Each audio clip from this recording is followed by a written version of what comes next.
आज सगळ्यात आपल्याला बहुतेक आणि मराठी परिवाराबद्दल बोलतो आहे की माझा मुलगा इंग्लिश मिडियममध्ये जातो आहे, कॉन्व्हेंटमध्ये जातो आहे, माझ्या मुलाला इंग्लिश सब्जेक्ट आहे, म्हणजे तो इंग्लिश बोलायला तो तत्पर आहे, असं खूप साऱ्यांच्या गैरसमजुती आहे. पण मी तुम्हाला एक स्पष्ट करायला सांगतो की हे असं नाही आहे.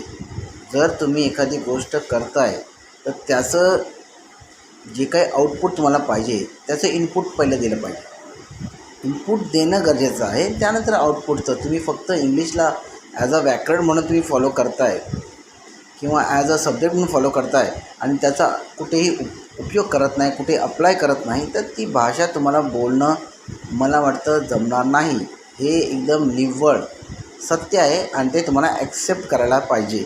आता मी का सांगतो, जसं तुम्ही बोलता की मला खूप तहान लागली आहे, तर बोलतो फॉर एक्झाम्पल थर्स्टी, ओके. हे तुम्ही बोलल्याशिवाय तुमच्या ज्या काही बोलण्याला किंवा तुमच्या इंग्लिश जे काही तुमची तोंडवळणी पडणारी भाषा आहे किंवा पडायला पाहिजे ती होऊ शकत नाही जोर हा अटेम्प्ट केला जात नाही. तुम्ही आन्सर जर फॉलोइंग करताय पण त्याच्याशी जे काही प्रॅक्टिकली आणि सत्य परिस्थितीची जी निगडीत गोष्टी आहेत त्या होत नाही आहे.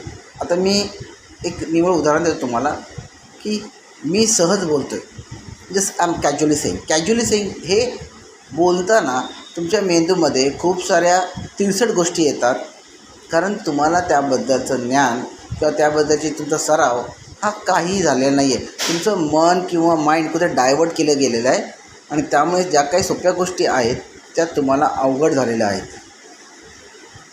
खूप साऱ्या गोष्टी आहेत. तुम्ही 8-9 वर्ष एखादी सब्जेक्ट इंग्लिश शिकवताय आणि जेव्हा आपल्याला कळतं आहे की त्या भाषेचा फक्त आपल्याला मार्क्स आणि ग्रामर याच्या व्यतिरिक्त आपण प्रत्यक्षात त्याचं प्रेझेंटेशन किंवा प्रत्यक्षात त्याचा अवलंब करणं हा आपल्या हाताबाहेरची गोष्ट आहे. ही खरंच आपल्या शिक्षण संस्थेसाठी फार नामुष्कीची गोष्ट आहे. प्लीज मुलांवर जरा काळजी घ्या, त्यांच्यावर जास्त व्यवस्थित त्यांचं मार्गदर्शन करा, जेणेकरून त्यांचं जे काही इंग्लिशबद्दलचं, म्हणजे मी स्पेशली मराठी लोकांबद्दल बोलतो आहे, की त्यांच्याबद्दलच्या जे काही भावना आहे आणि त्या भावनेने ते लोक जे काही खर्च करतात आहे. मी असं बोलत नाही आहे की काय आपली शिक्षण संस्था आहे का आपली शिक्षक खूप आपले चांगले आहेत, ते त्यांच्यापर्यंत खूप प्रयत्न करतात आहे, पण तरीही रिझल्ट मिळत नाही आहे.